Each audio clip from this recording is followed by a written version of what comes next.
Comme ça nécessite de l'entretien chaque année, mais une rénovation un peu plus importante chaque 30 ans. Et puis en même temps, on doit aussi penser à l'avenir et puis aux besoins de nos passagers. Donc on a un fort ancrage dans le passé, mais une orientation vers l'avenir. Sandra Thienot, merci beaucoup.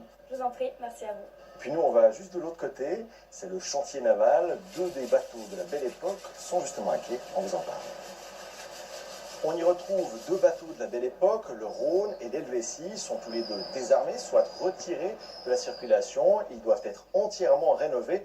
On parle justement de ce financement et de leur avenir dans quelques instants avec le président de l'association Belle Époque. Mais on parle d'un autre patrimoine avant, un patrimoine en péril, celui des chantiers navals au bord du Léman. Certains patrons arrivent progressivement à la retraite avec les difficultés de retrouver des repreneurs, avec un risque de perdre le savoir-faire de la construction des bateaux en bois. C'est un reportage d'Alexandre Beauchâtet.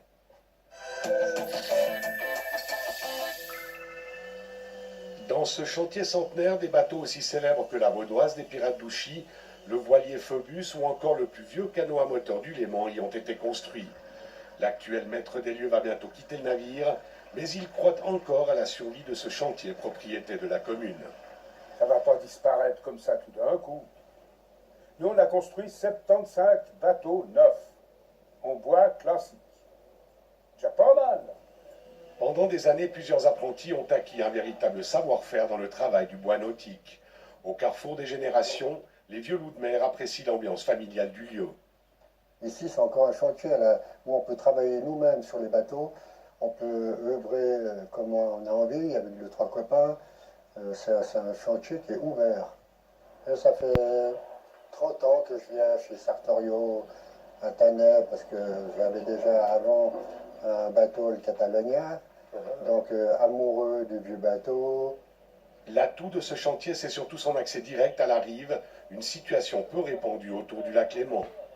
C'est le seul chantier naval où il peut sortir des gros bateaux comme ça, sans être obligé de démater, d'enlever les mâts, de tout un travail complexe.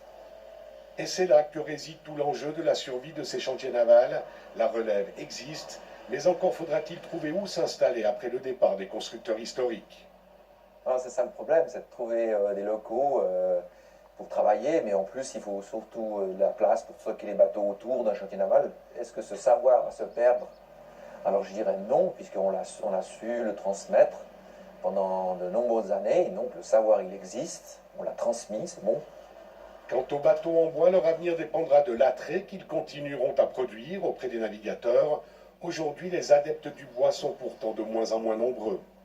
Ce qu'il y a, tu as de moins en moins de clients qui ont des bateaux en bois. On n'est pas à 10% sur le Léman. Mais pour quelle raison? L'entretien. Les gens, ils aiment bien le plastique parce qu'il n'y a pas d'entretien, ou il y a peu d'entretien. Bateaux en plastique ou en bois, un choix quasi philosophique. Pour les marins du lac Léman, l'important finalement résidera toujours dans le simple plaisir de la navigation en eau douce.